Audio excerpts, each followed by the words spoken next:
de chance en fait. Vous ne verrez pas son vrai visage.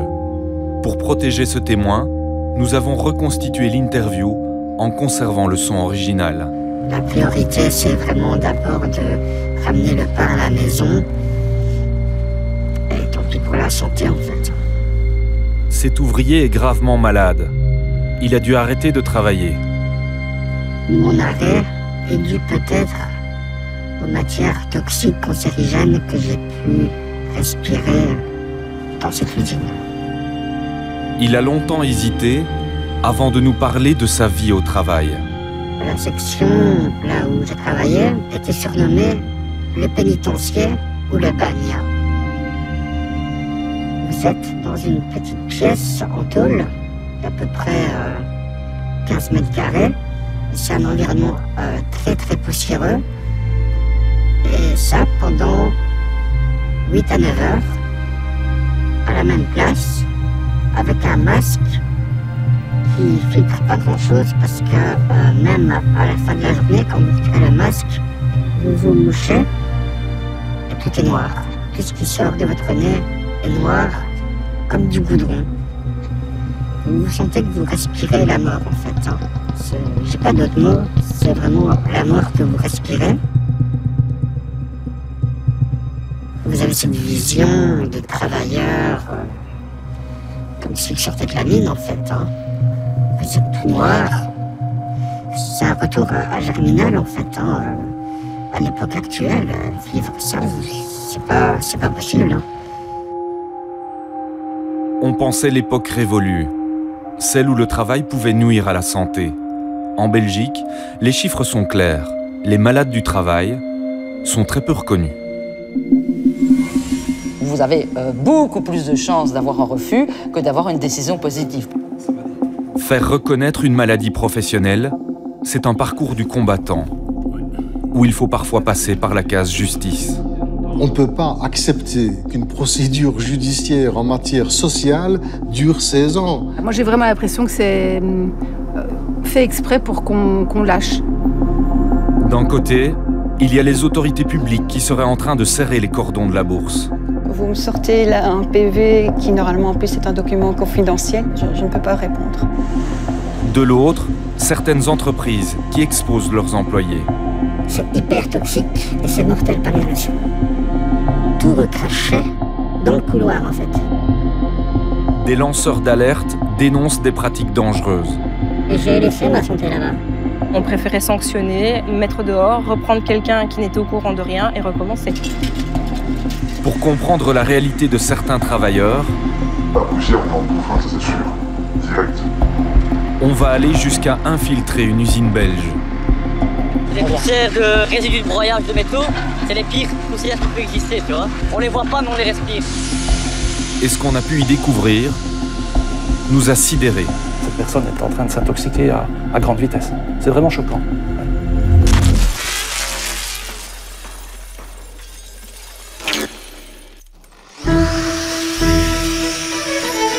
Notre enquête, on va la commencer avec un amoureux de son métier. Giorgio Bros est chaudronnier-soudeur depuis plus de 40 ans. Le travail du métal, il a ça dans le sang. J'adore mon métier. C'est un métier comme d'artiste, on va dire. On a quelque chose qui vient tout plat, des tôles toutes planes et tout ça, puis on fabrique quelque chose. C'est comme celui qui fait le sculpteur, il a de la terre et puis il fait quelque chose. Et c'est une passion, ça. Le soir, pour m'endormir, je réfléchis déjà au travail que je vais faire le lendemain. Et c'est vrai, c'est comme ça. Et c'est avec ça que je m'endors. Chaque passion a son revers de la médaille. Son métier est physique. Tous les jours, Giorgio porte et travaille le métal, une matière extrêmement lourde. Je vais vous montrer maintenant le genre de pièces qu'on doit aller fixer en dessous des machines à une hauteur comme ça. Ça pèse 35-40 kg. Des pièces comme ceci. On doit les introduire dans des positions inconfortables. Donc c'est un métier souvent en force, quoi. En force et mal mis, très mal mis. Dans l'atelier, il va nous montrer les positions inconfortables dans lesquelles il travaille souvent. Donc, moi je suis couché comme ça. On doit ramper en dessous parce que ici, on doit me mettre comme ça. On nous passe la tôle avec le collègue, on lève la tôle et Il n'y a que ça ici, parce qu'il y a plusieurs chambres. Et on doit pousser la tôle, la mettre sur des supports. Et bien, après, il faut bien la guider pour qu'elle soit juste.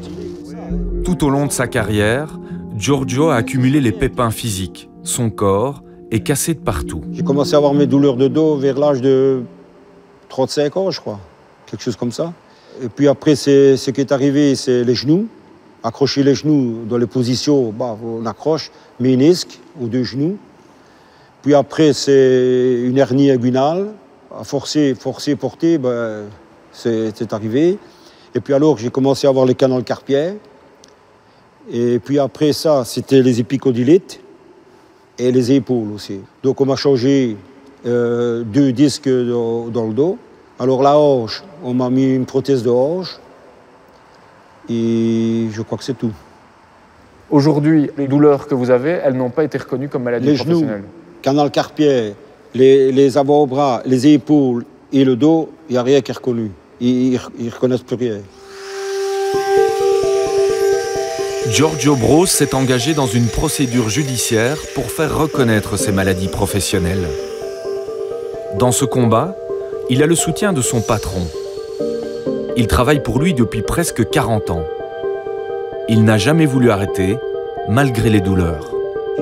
Moi, je suis comme chez moi ici, mais tout en ayant le respect que c'est mon patron. Quand j'ai quelque chose à dire que ça ne va pas, je lui dis. Et lui, quand il y a quelque chose qui ne va pas, il me le dit aussi.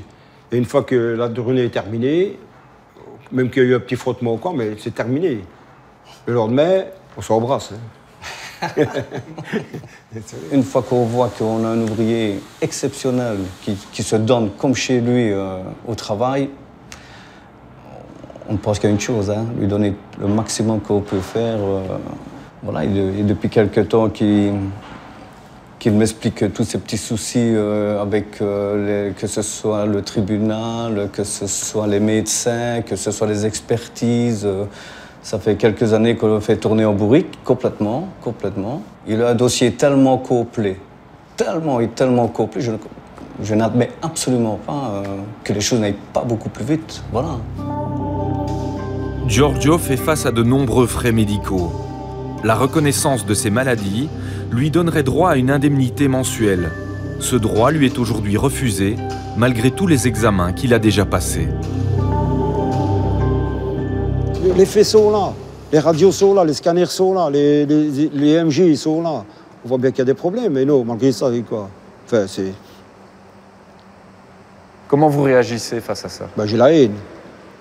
J'ai envie de les prendre. Tous ces gens-là qui décident comme ça, j'ai envie de les prendre et les faire venir ici, une journée. Et puis on va voir. Je n'ai que ça à dire. Une journée avec moi. C'est tout. Ceux qui décident, ce sont les agents de FEDRIS, l'Agence fédérale des risques professionnels. Cet organe est composé de représentants des travailleurs, les syndicats, mais aussi des patrons. Et ce sont justement les patrons qui payent. Leurs cotisations financent entièrement le budget de FEDRIS. Environ 345 millions d'euros en 2023. C'est donc cet organe public, financé par les patrons, qui a la charge de reconnaître ou pas votre maladie professionnelle. Si c'est le cas, vous toucherez une indemnité et vos soins de santé seront remboursés. Pour assurer sa mission, FEDRIS dispose d'une liste officielle des maladies professionnelles. Si votre maladie s'y trouve, c'est plus simple de la faire reconnaître.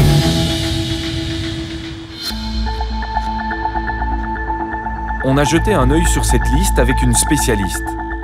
Sophie Remouchant est avocate et chercheuse à l'ULB. Pour la moitié de la liste, on ne voit aucun nom de maladie, juste la cause des maladies. Pour cette experte, la liste manque de clarté. C'est une liste des maladies, mais il n'y a pas de maladie. Alors, a priori, on s'attend à trouver une pathologie. J'ai tel type de maladie, je vais juste regarder si ma maladie est dans la liste.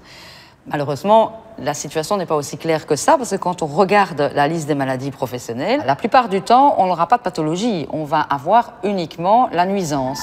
Vous n'avez pas compris? On vous remontre plus en détail. Dans la liste, chaque maladie correspond à un code.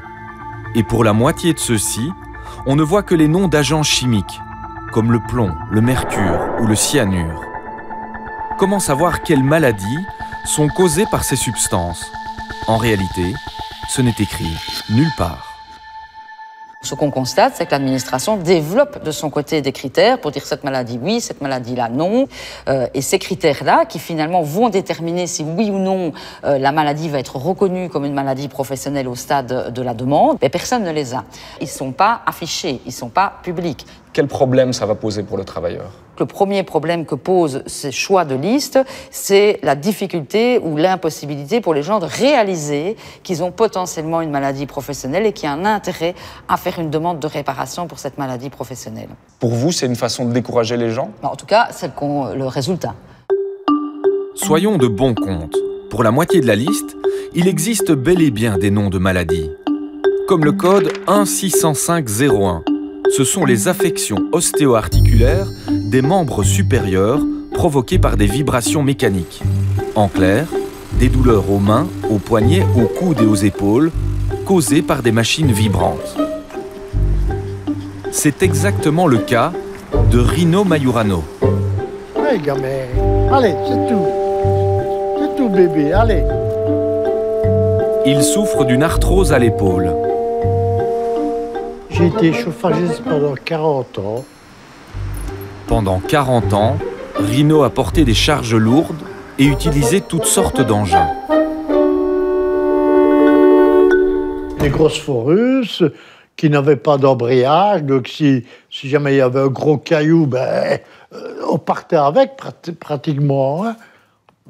Mais sinon, une percuteuse, c'était une percussion. Hein. Et combien de trucs j'ai fait, moi, dans ma carrière. Donc c'est pour ça que moi j'ai des gros problèmes d'épaule. En 2001, Fédris avait reconnu son problème d'épaule en lui accordant une indemnité pour une incapacité permanente. Presque 20 ans plus tard, l'agence fédérale a changé d'avis et a arrêté de payer. Les vibrations, les gestes répétitifs, c'était bien reconnu. Et puis tout d'un coup, on ne reconnaît plus, c'est fini, terminé. Après 20 ans, terminé. Donc moi, j'ai plus mal, moi. Je suis guéri. Allez, pas sérieux, ça. Pourquoi on t'accepte quelque chose pendant 20 ans et pour te l'enlève? C'est bafouer la loi. Et demain, ce sera quoi? Demain, ce sera quoi, les bursettes? Après-demain, ce sera les picodiètes? S'ils le font maintenant pour les vibrations, ils le feront pour autre chose. Hein.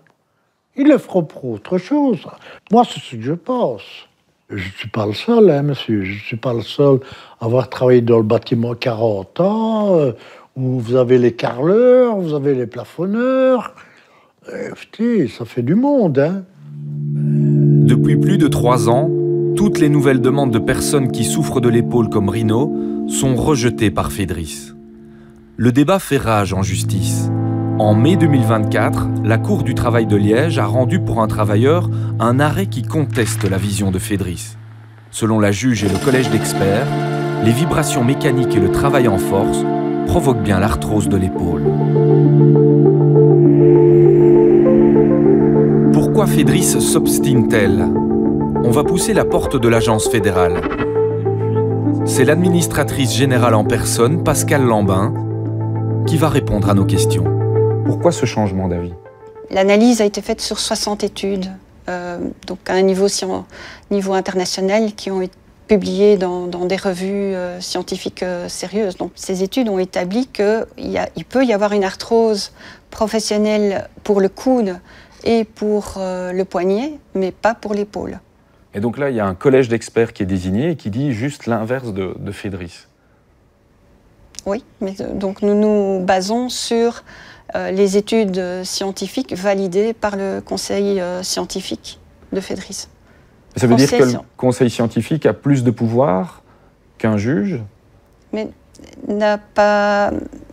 Il ne faut pas retourner les choses quelque part. Donc on examine les dossiers en fonction des connaissances médicales qui sont validées par le conseil scientifique. Mais qui sont invalidées par un juge? Par un juge. Oui, il y a eu un juge qui estime que la décision de Fédris n'est pas valable.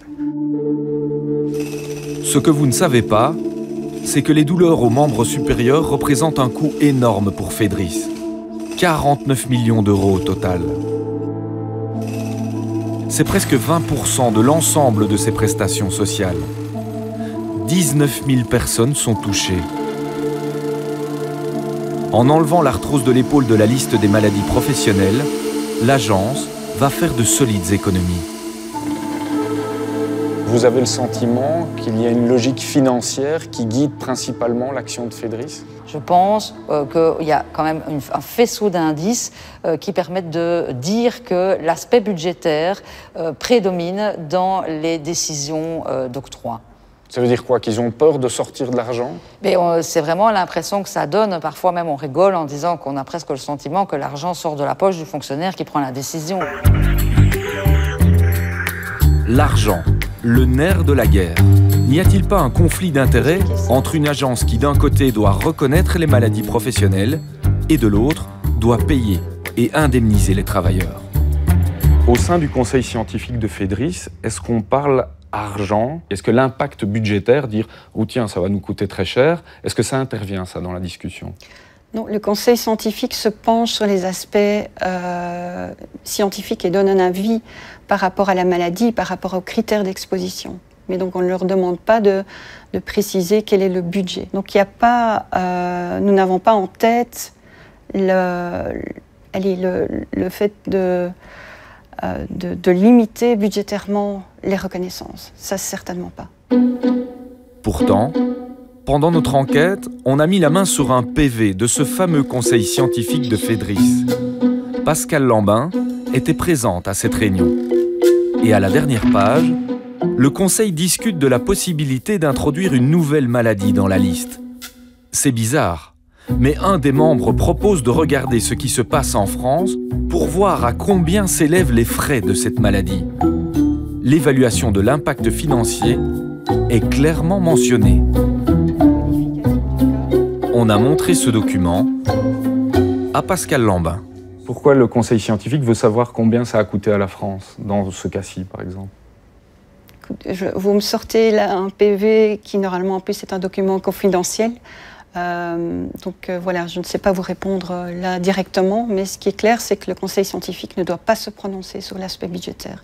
Ça relève du comité de gestion et donc de la responsabilité des partenaires sociaux et du ministre des Affaires sociales. Vous étiez au courant de cette discussion? Je participe au conseil scientifique, donc pas à tous, mais je participe à ces conseils scientifiques. Mais donc il arrive qu'on parle quand même argent, mais on ne se prononce pas là-dessus? Non. Sur les 10 dernières années, FEDRIS a rejeté au total plus de 60% des demandes de reconnaissance en maladie professionnelle. Un taux de refus très important. Les premiers garants de la santé au travail, ce sont les employeurs. Certains sont pointés du doigt. Ce témoin veut rester anonyme. Nous avons aussi reconstitué son interview en conservant le son original. Il a travaillé pour une société pharmaceutique, une société qui l'a rendu malade. J'ai un asthme chimique. En fait, quand tu veux faire quelque chose, t'es toujours essoufflé. J'ai beaucoup de maux de tête, énormément de maux de tête. J'ai une polyneuropathie, donc je perds l'équilibre sur pas mal de choses. Parce que les médicaments, t'es obligé d'en prendre tous les jours, parce que sinon, les douleurs sont infernales. Et il n'est pas le seul. Cet autre ex-employé a aussi des problèmes de santé. Il était dans la même entreprise. Alors j'ai une inflammation au niveau des poumons. J'ai des problèmes neurologiques.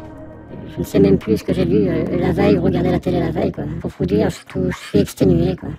Vous avez le sentiment que votre travail vous a pris une partie de votre santé? Ah mais j'ai laissé ma santé là-bas.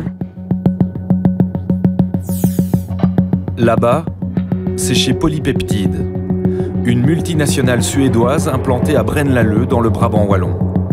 Elle a refusé de nous ouvrir ses portes.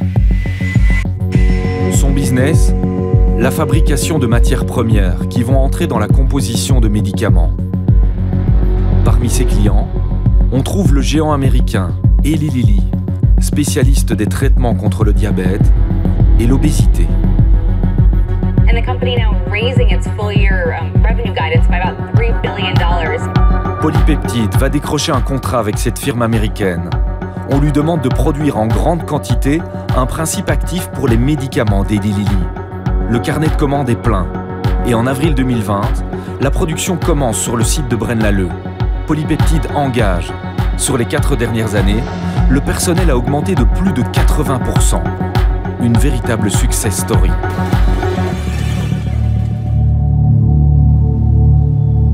Nous avons retrouvé une ex-employée qui est arrivée à ce moment charnière.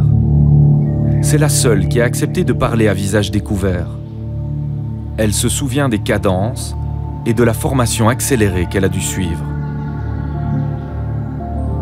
Est-ce que les nouveaux qui arrivaient dans l'entreprise étaient bien formés? Non, absolument pas. On leur laissait pas le temps d'être formés et le fait de ne pas être formés, on leur imposait de former d'autres personnes. Il y avait une pression d'être formés, soi-disant, en 5 semaines sur des choses qui étaient complètement impossibles. Ça aurait demandé combien de temps si on voulait le faire correctement? Très franchement, pour être formé correctement à ce type d'appareillage, etc., 6 mois. 5 semaines, 6 mois, faut pas chercher loin pour savoir d'où viennent les erreurs. La croissance est tellement rapide que Polypeptide décide d'entrer en bourse. L'action est introduite à la bourse de Zurich le 29 avril 2021. Un 4e témoin, lui aussi anonyme, évoque cette période où tout a changé dans la vie de l'entreprise. Il y avait une pression et une certaine fierté de la part du directeur de dire qu'on était coté en bourse. Il nous a fait clairement comprendre que à l'intérieur, il y avait des investisseurs et qu'il fallait que ça tourne, coûte que coûte. Le seul leitmotiv, c'était la production, produire et faire du fric. Clairement, ce sont des boîtes qui savent que ça. Le site de Braine-l'Alleud va tourner à plein régime, parfois au détriment des normes de sécurité. On a utilisé beaucoup de raccourcis, même trop de raccourcis. Les installations sont poussées au maximum du maximum. Les vannes cédaient des fois, donc elles n'étaient pas non plus prévues pour tourner 24 heures sur 24.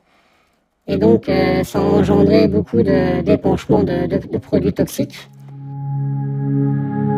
C'était vraiment le quotidien de tout le monde. Voilà, des trucs qui coulent du plafond, tu as une fuite, tu la vois pas tout de suite, toi tu es en bas, tu es occupé à faire quelque chose, mais tu te ramasses quelque chose sur toi, tu sais pas ce que c'est. Hein. Vous avez déjà été brûlé? Oui. Bien comme il faut, quoi, avec de la TFA. Et croyez-moi, c'est le genre de réaction que quand on se ramasse de l'acide comme ça n'attaque pas tout de suite, vous ne le sentez pas directement. Et puis au bout de 5, 10, 15 minutes, là ça commence à attaquer. Et là votre jambe commence à saigner directement, votre bras. Il y en a qui ont reçu ça sur le cou. Bref, c'est un agent, c'est un truc chimique catastrophique ça. Des documents confidentiels confirment les propos de ces ex-employés. C'est le registre des accidents du travail de Polypeptide.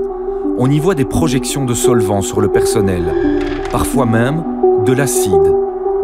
Des brûlures sont souvent répertoriées. Le contrôle du bien-être au travail a mené une enquête sur Polypeptide. 38 accidents du travail sont listés entre 2019 et 2022, dont 20 sont liés à des expositions à des produits chimiques. On va comprendre le problème de l'intérieur. Un ex-employé nous a envoyé cette vidéo. Il a filmé son poste de travail. C'est une cellule de production. On y voit des fûts de produits chimiques. Certains indiquent clairement un danger. D'autres passent complètement inaperçus, comme celui-ci. Un fût de diisopropylcarbodiimide, en abrégé, la DIC. Un produit hautement toxique, pourtant sans aucun marquage. C'est un produit extrêmement dangereux en fait. C'est un produit qui rentre dans la composition du gaz sarin et qui est surtout fatal par inhalation. Le 6 février 2021, un accident grave va se produire. 2 employés vont mettre sous pression un fût de DIC. Ils portent un masque intégral sans combinaison de protection. Leur accord va commencer à fuir et le produit toxique va se répandre sur le sol. Ils sont remplacés rapidement par 2 autres collègues en combinaison anti-acide avec un masque intégral. Ils vont nettoyer le sol, mais sans surbottes pour protéger leurs pieds. Le produit va remonter par les jambes les 4 travailleurs seront tous exposés. Ils sont restés, je sais pas moi, peut-être une heure ou deux là, à essayer de nettoyer tout ça. Et voilà, la journée s'est terminée, il y a la fin de la journée, donc on se réveille dans la vestiaire, on voit mon collègue de dos, et là dans son cou, j'ai vu comme des petites cloches, comme s'il avait été brûlé. Donc je lui ai fait la remarque, et il m'a dit oh non, il ne s'est pas vraiment inquiété. 2-3 jours après, il m'a fait partout, au niveau des jambes, c'est comme s'il avait été vraiment brûlé, quoi, alors qu'on était couvert par les habits de travail. L'accident de travail ne sera reconnu que 7 mois plus tard. 3 employés sur les 4 ont été déclarés inaptes. Ils ne pourront plus jamais travailler au contact de produits chimiques. 2 ont été licenciés pour raisons médicales. N'y aurait-il eu que des accidents? Ces anciens employés de Polypeptide pensent avoir respiré de manière répétée dans le temps des substances toxiques. D'après eux, le système d'extraction d'air était défectueux. Le problème, c'est que ça ne fonctionnait vraiment pas correctement parce que tout recrachait dans le couloir en fait. Donc tous les solvants qui se faisaient aspirer recrachaient dans le couloir. Donc on avait un panaché de solvants tous mélangés qu'on avait le plaisir de respirer toute la journée. Il y avait 2 étages, du 0 au plus 2, et du 0 au plus 2, voilà, quand j'étais au 0, on pouvait savoir ce qui se passait au plus 2, et inversement, enfin, on savait avec quel produit on était en train d'utiliser juste à l'odeur. Selon leur version, la pression à l'intérieur de la cellule de production était trop forte. Dans la vidéo que nous avons reçue, un élément semble leur donner raison. On voit l'air pousser sur le volet de la pièce. Il gondole vers l'extérieur. Pour en être sûr, nous avons montré ces images à un expert. Yves Botquin est conseiller en prévention, spécialisé dans les risques chimiques. C'est surprenant, on voit clairement que le volet est gonflé vers l'extérieur, ce qui laissera penser qu'en fait, au lieu d'être en sous-pression, pour avoir une aspiration des vapeurs toxiques de la salle de production vers l'extérieur, on est en surpression, avec le danger, lorsque la porte s'ouvre, d'avoir une évacuation éventuellement les vapeurs toxiques qui seraient présentes dans la zone de production vers l'extérieur. Donc effectivement, on peut vraiment se poser des questions sur le réglage de la pression interne de cette zone de production. C'est assez incompréhensible, je dois dire.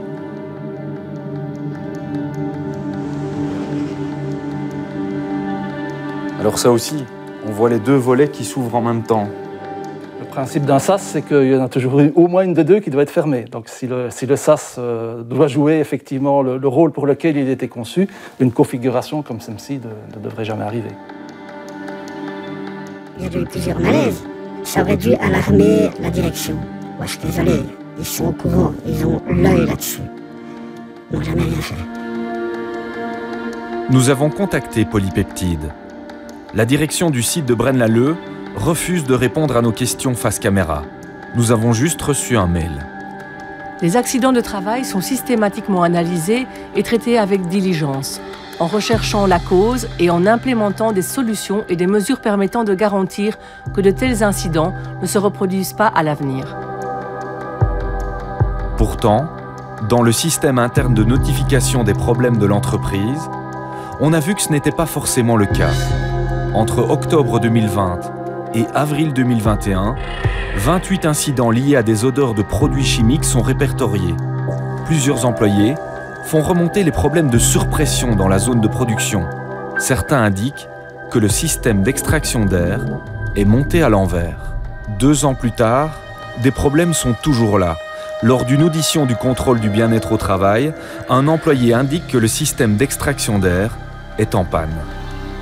La pression, elle était générale partout, c'est-à-dire qu'il fallait continuer quoi qu'il arrive, il fallait tout enfumer, il fallait faire en sorte que ce soit le monde des bisounours, ce qui n'était absolument pas le cas, et il fallait tout garder pour soi. À la place de se poser les bonnes questions, on préférait sanctionner, mettre dehors, reprendre quelqu'un qui n'était au courant de rien et recommencer. La santé de plusieurs de nos témoins sera impactée à vie par des affections respiratoires et des problèmes cutanés ou neurologiques graves. Vous avez essayé de faire reconnaître vos pathologies comme maladies professionnelles? Ça a été refusé. Une maladie professionnelle, c'est quoi? Quand tu restes traîné plusieurs jours, plusieurs semaines dans un endroit qui est contaminé. on va dire que dans ce cas-là, nous, c'est une maladie professionnelle, puisque vu que tout ce qui était aération et tout n'était pas aux normes, on est resté dans un air qui n'était pas renouvelé en temps et en heure, bref, on a dégusté, et ça n'a pas été reconnu comme maladie professionnelle. Voilà. Ça pour vous, c'est une injustice? C'est scandaleux. Faire reconnaître une maladie professionnelle, c'est parfois un parcours du combattant. Pour le docteur Lawège, c'est le combat d'une vie. Ce médecin est mandaté par la FGTB, le syndicat socialiste, pour expertiser des travailleurs malades et défendre leur cas en justice. Pour nous, il va rouvrir le dossier le plus long de sa carrière. Celui d'un ouvrier aujourd'hui décédé. Il nous emmène rencontrer ses 3 enfants. Ils ont accepté de revenir sur un des épisodes les plus douloureux de leur vie. Et puis, découverte de la maladie, c'était en mars 2005. Je me souviens encore. Et là, elle me dit, bah, voilà, c'est un cancer, monsieur. Et donc là, je dis, quel est le pronostic? Et on m'a dit 3 mois. Et donc là, comme si je me prenais un balayage, quoi. Je n'arrivais plus à tenir debout. Je rentre, j'essaie de parler avec mon père et j'ai pas réussi à sortir un mot, j'ai fondu en larmes, quoi. Moi, je me souviens aussi qu'il disait, ça m'arrive à moi, c'est pas grave. Tant que c'est pas à vous, c'est dans l'ordre des choses, même si nous, on ne le voyait pas comme ça. Oui, sans compter qu'à partir du moment où il a su que c'était lié potentiellement à une maladie professionnelle, ben c'est pas grave pour lui, mais il fallait se battre pour les autres. Oui, on lui doit ça. Parce que au moins, je veux dire, il ne sera pas mort pour rien, quoi. Leur père, c'était Francisco Franco Molina. Il travaillait chez Polypal à Herstal, une société qui fabriquait des rayonnages métalliques. Tous les jours, les ouvriers étaient en contact avec des produits toxiques. Parmi eux, le benzène, utilisé comme nettoyant. Ils allaient jusqu'à se laver les mains avec le produit et puis ils allaient manger. On a d'un côté le benzène qui est un cancérogène avéré, de l'autre côté des maladies cancéreuses, donc des myélomes multiples. Donc 4 cas dans la même entreprise. Et bien FEDRIS, le Fonds des maladies professionnelles, il dit il n'y a pas de relation de causalité. Ça n'a rien à voir. En 2006, le travailleur ira en justice pour faire reconnaître sa maladie professionnelle. La procédure sera extrêmement longue et se terminera en 2022. On ne peut pas accepter au XXIe siècle, dans une société civilisée, qu'une procédure judiciaire en matière sociale dure 16 ans. C'est une matière sociale. Donc c'est une réparation, c'est un droit qui est inscrit dans la loi. Où les travailleurs cotisent pour ce droit. Et actuellement, pour pouvoir reconnaître ce droit, ils doivent passer par la case judiciaire. Ça, c'est complètement fou. Francisco Franco Molina ne connaîtra pas la fin du procès. Il décédera 11 ans plus tôt, à l'âge de 59 ans. Pour les enfants, la question ne s'est même pas posée. Il fallait poursuivre le combat après sa mort. Vous êtes allé aux audiences très régulièrement? À toutes. On n'en a manqué aucune. On était tous les 3 présents à chaque fois. Oui. Ça paraissait interminable, ça paraissait... C'était long, c'était douloureux de ressasser à chaque fois les mêmes choses. Tout ça, ça donnait vraiment l'impression de dire que ça servait à rien, que à chaque fois ça tournait en rond. FEDRIS est allé en appel, on a gagné en appel, et donc une fois que c'était là, on n'osait même pas se réjouir, puisqu'on avait peur qu'ils aillent même en cassation. Et donc ça, c'était en 2022. Et quand on a reçu le courrier de l'avocat en disant que voilà, c'est entériné, c'est bon, on a gagné, on n'y croyait pas, on ne savait pas quoi faire, on ne savait pas s'il fallait fêter ou pas. On restait vraiment assez dubitatif, quoi. Moi, j'ai vraiment l'impression que c'est fait exprès pour qu'on lâche et qu'on laisse tomber. En Europe, on compte chaque année 120 000 cas de cancer d'origine professionnelle. D'après l'Agence européenne pour la sécurité et la santé au travail, c'est devenu la principale cause de décès dans le monde professionnel. On va revenir au début de notre enquête, Souvenez-vous, cet ouvrier est gravement malade. Pour le protéger, nous avons utilisé une silhouette d'emprunt en conservant le son original. Je toussais beaucoup. J'avais beaucoup de toux. Petit à petit, j'ai constaté qu'en fait, je perdais un certain niveau de vie, en fin de compte. Cet homme était intérimaire dans un broyeur à métaux. Une usine qui recycle les vieux fers, les voitures hors d'usage et les appareils électroniques. Elle les broie en fins morceaux. Notre témoin passait ses journées dans une cabine de tri. Je me suis retrouvé devant une bande passante remplie de déchets métalliques où on me demandait de récupérer du cuivre.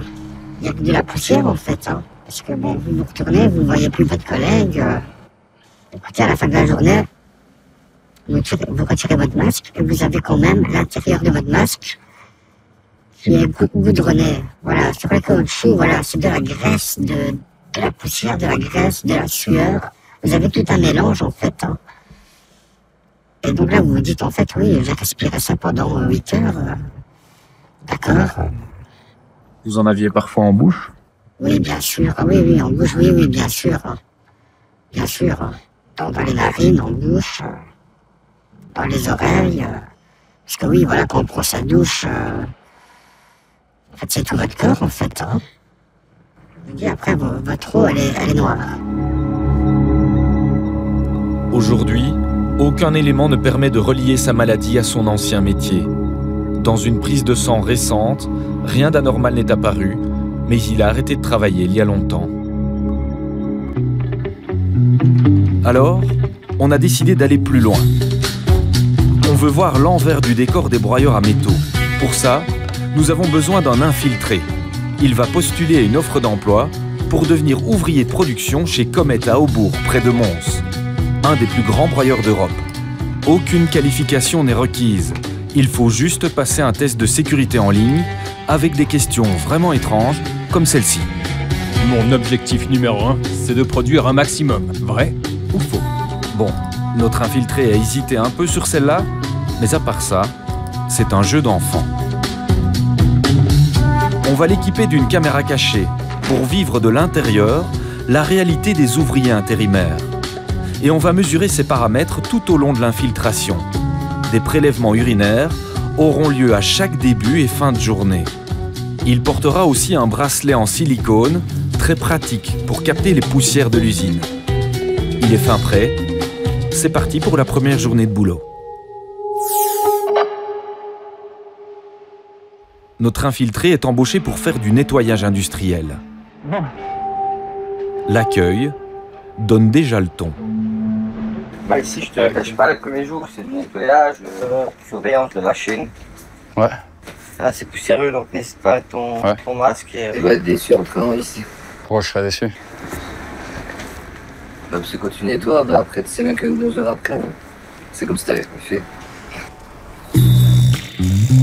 Pendant plusieurs jours, il va nettoyer les grilles, brosser les poussières, racler les sols et déboucher les machines. Des ouvriers y vont parfois directement à main nue, alors qu'elles tournent toujours. D'ailleurs, des accidents sont déjà arrivés chez Comet. Son collègue du jour va lui raconter l'histoire d'un travailleur qui a perdu 5 doigts. Mais ils ont trouvé ses doigts, mais les doigts, il faut directement les mettre dans la glace.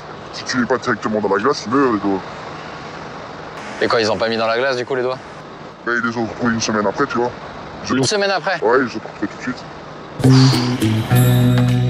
Bienvenue chez Comet.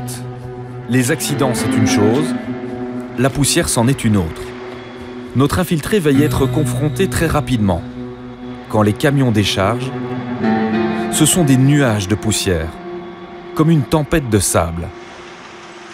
Il y en a en abondance, partout sur le site. La poussière, elle est pas bonne. Elle est pas bonne? Ouais. Pour se protéger, les intérimaires reçoivent un masque en papier FFP2. Pourtant, les ouvriers engagés ont des masques différents, avec des cartouches pour filtrer l'air. Pourquoi cette différence de traitement? Il va poser la question à son chef d'équipe. J'avais vu les masques dans les présentations, c'était des trucs avec des grosses cartouches, donc là c'est... Ouais, il y a les masques avec les cartouches, mais on ne pouvait plus les donner aux intérimaires qui viennent de commencer, tu vois, parce qu'apparemment ça coûte une blinde, je sais pas quoi. Parce que ça coûte trop cher? Moi je pense que c'est pour ça, ouais. Ok. Quoi, c'est toxique ou? Plus de la poussière, on peut mettre son masque, c'est pas plus toxique que ça, quoi. Nous on fait des prises de sang et il n'y a rien dans le sang, donc c'est bonne nouvelle. Non, pas toxique. Ce ne serait pas toxique. Pourtant, 2 heures plus tard, on va entendre un tout autre discours. Celui de la conseillère en prévention en charge du briefing de sécurité pour les nouveaux. Elle est très claire sur la dangerosité des poussières. Dans l'installation, il faut mettre le masque. Il y a beaucoup de poussière. Et c'est de la poussière de métaux. De métaux lourds, on parle de plomb, de zinc, d'alu, cadmium, tous des métaux lourds qui sont potentiellement, si tu les avales, c'est principalement ça en fait, cancérigènes, ou qui ont des problèmes, enfin qui posent des problèmes au système digestif, coproducteur ou endocrinien. Donc c'est de la sale poussière. Nos travailleurs, pour te dire, tous les 3 mois, on leur fait une prise de sang pour savoir s'ils sont toujours OK, et parfois s'ils ne sont pas OK, au niveau des paramètres, eh ben, on est obligé de les écarter pendant une certaine durée, un certain laps de temps, pour que leur taux de plomb diminue, et puis après seulement ils peuvent retravailler. À force de poser des questions sur les poussières, notre infiltré va finalement recevoir un masque à cartouche au 2e jour. Mais sur le terrain, on a vu très peu d'ouvriers porter ce masque. Certains ont leur propre technique pour se protéger. Ils utilisent leur t-shirt ou un cache-cou. Ah, c'est bien aussi. C'est quelle technique? Vous bossez pas avec le masque? Non. Un peu de poussière, mais c'est pas... D'autres ne savent pas quoi faire avec leur masque. On a vu des ouvriers ramasser de la poussière dans le visage. Elle fait partie de leur quotidien. La poussière, on en bouffe, hein, ça c'est sûr. Direct. Vu que tu respires et tout, t'en bouffes quand même. Bah, c'est un peu... ouais. C'est un peu toxique en plus de ce que j'ai compris. Et voilà. Bah, c'est plomb quoi, le plomb.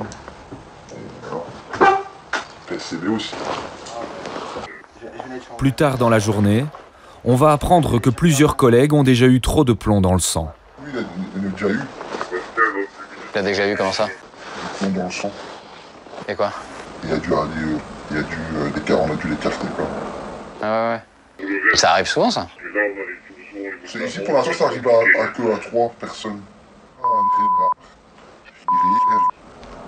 Pour l'instant je trouvais que c'est que... Bon, 3 c'est déjà... pas mal. Et toi tu te tracasses pas trop avec ça? Si j'en ai, quoi, tout ce que je te dis, je sais rien faire avec. T'attends que ça redescende quoi. Voilà, c'est ça. Notre infiltré a-t-il lui aussi été exposé à des produits toxiques pendant son travail chez Comet?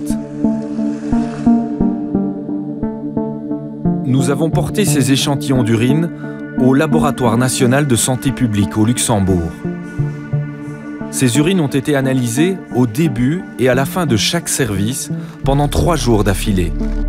Dans les métaux lourds, les scientifiques ont identifié une substance qui pose question. Et c'est justement le plomb. Les urines d'après-midi, il y a 3 fois plus de plomb, généralement, voire 2-3 fois plus. Et ce qu'on observe aussi, c'est qu'au 3e jour, même l'urine de matin, elle ne revient pas au niveau de base des premières 2 jours, et c'est un peu plus élevé, qui suggère quand même une certaine accumulation potentielle dans le corps de la personne exposée. Est-ce qu'un travailleur qui reste 3 jours dans ce type d'entreprise court un risque pour sa santé? Les niveaux sont encore en dessous des valeurs de référence. Normalement, une personne qui reste pendant seulement 3 jours et qui est exposée pendant seulement 3 jours au plomb, ça ne pose pas de problème une fois l'exposition a arrêté, parce que le métabolisme va faire le travail. Par contre, une exposition pendant des années peut ramener à des seuils de plomb assez importants dans le corps qui peuvent induire un certain nombre de maladies professionnelles. Ce laboratoire a aussi analysé 2 bracelets en silicone. Un porté pendant les 3 jours de travail et l'autre en dehors de l'entreprise sur la même durée, histoire de comparer.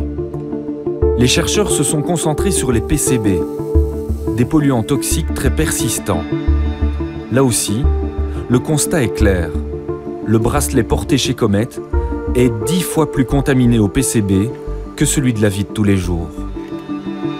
Ce test est limité, mais comment expliquer ces résultats alors que Comet a investi plus de 10 millions d'euros dans des systèmes d'aspiration et de filtration pour réduire les poussières? Le dernier jour de travail, notre infiltré va comprendre que ce n'est pas le cas partout.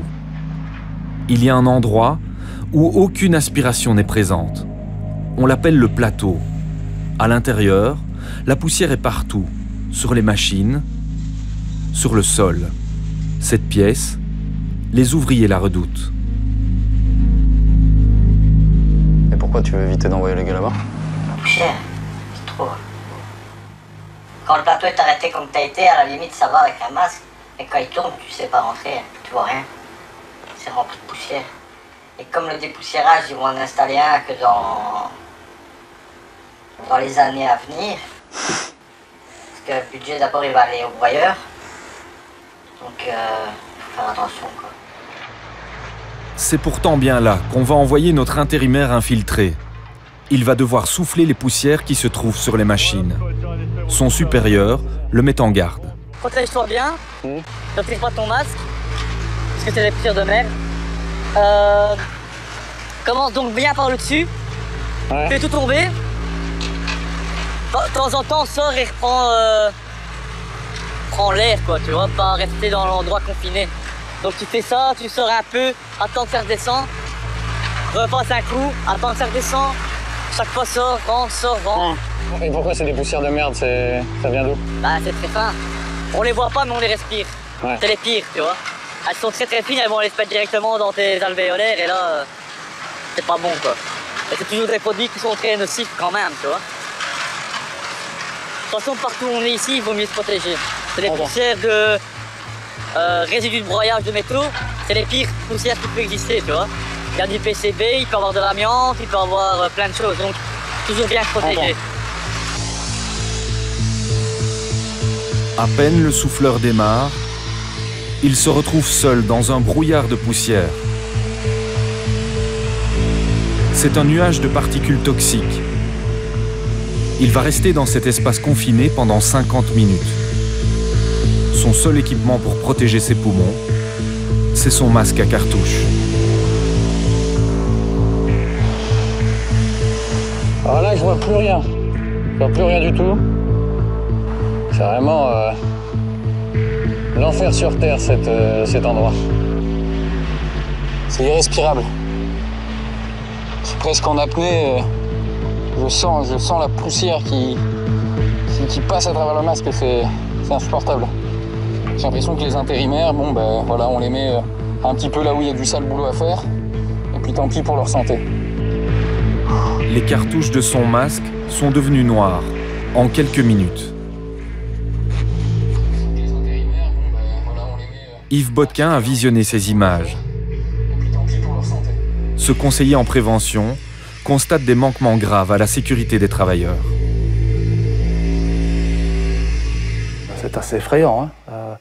Outre le fait qu'on peut douter de l'efficacité de la méthode, quelque part, non seulement il n'y a pas d'aspiration des poussières, mais en plus, par cette méthode-là, on les remet en suspension. Donc, quelque part, on crée lui-même la capacité à s'intoxiquer. Quelque chose qui me choque aussi, cette personne-là, elle est seule dans un espace confiné avec une visibilité très limitée. Si jamais il faisait une chute ou il arrivait un malaise, combien de temps va-t-il rester seul avant qu'on puisse intervenir? Donc c'est quand même vraiment, vraiment interpellant. Pour vous, c'est inacceptable? Tout à fait inacceptable. Déjà que la personne soit seule. En plus, dans ses commentaires, on entend qu'à un moment, elle sent l'odeur des poussières, qu'elle a du mal à respirer. Ça veut probablement dire que les cartouches de son masque sont saturées. Donc effectivement, cette personne est en train de s'intoxiquer à grande vitesse. Oui, c'est vraiment choquant. Oui. Nous avons aussi demandé l'avis de Luc Vanham. C'est l'ancien patron du contrôle du bien-être au travail. ce que vous avez pu voir, est-ce qu'il y a des infractions au code du bien-être au travail? Il y a toute une série. Hein. Ça, oui. L'analyse des risques, il semble ne pas avoir été faite, hein, parce que le fait qu'il n'y ait pas d'aspiration, d'après la loi, d'un principe, c'est d'attaquer à la source. C'est pour ça que la seule chose à faire, c'est l'aspiration, éventuellement l'humidification. Mais miser sur les équipements de protection individuelle, ça sert à rien. On leur fait une prise de sang pour savoir s'ils sont toujours OK et parfois s'ils ne sont pas OK au niveau des paramètres. On est obligé de les écarter pendant une certaine durée, un certain laps de temps. On se contente à faire des prises de sang ou des prises d'urine et puis on verra bien. Est-ce que c'est acceptable, ça? Non. Ce que je dis, là, la loi est tout à fait illégale, tout ça. Hein. Et c'est un peu bizarre que des situations comme ça existe encore. Hein. Moi, je pense à une situation de presque 19e siècle, moi, ici. Hein. Le groupe Comet n'a pas répondu à nos demandes d'interview. L'entreprise a réagi par mail. Tous les membres du personnel bénéficient du même traitement et des mêmes dispositifs de protection qui dépendent de leur fiche de poste et non de leur statut. Pour les intérimaires, les équipements de protection individuelle de base sont fournis par l'agence d'intérim. Les équipements de protection individuelle spécifiques le sont par Comet. Plus loin, la société précise que la sécurité de la pièce où notre infiltré a dû souffler les poussières va être améliorée. Cette installation est sur la liste des usines dont le dépoussiérage sera renforcé. La réalisation devrait prendre 18 mois. Le comité pour la prévention et la protection au travail de l'usine de Bourg nous a également écrit. La surveillance médicale de notre personnel est organisée conformément à la loi et au code du bien-être au travail. Sur ces 5 dernières années, nous pouvons vous confirmer qu'aucun membre du personnel n'a dépassé de seuil conduisant légalement à un écartement de son poste de travail. Pourtant, 5 sources différentes nous ont bien confirmé des écartements d'ouvriers. Ils dépassaient les normes internes d'exposition au plomb fixées par Comet elle-même, des normes plus strictes que celles prévues par la loi. Sans un lanceur d'alerte, nous n'aurions jamais pu approcher la réalité des intérimaires et des ouvriers d'un broyeur à métaux. La motivation de ce témoin est de faire bouger les lignes. L'être humain, lui, est totalement oublié. Alors on est juste des outils, en fait. C'est pour ça qu'il y a autant d'intérimaires. Beaucoup de gens se plaignent de leur boulot, se plaignent des pieds de plomb, mais croyez-moi, les gens comme mes collègues, vraiment, méritent plus que le respect. Les gens doivent savoir ça. Il faut vraiment changer les choses.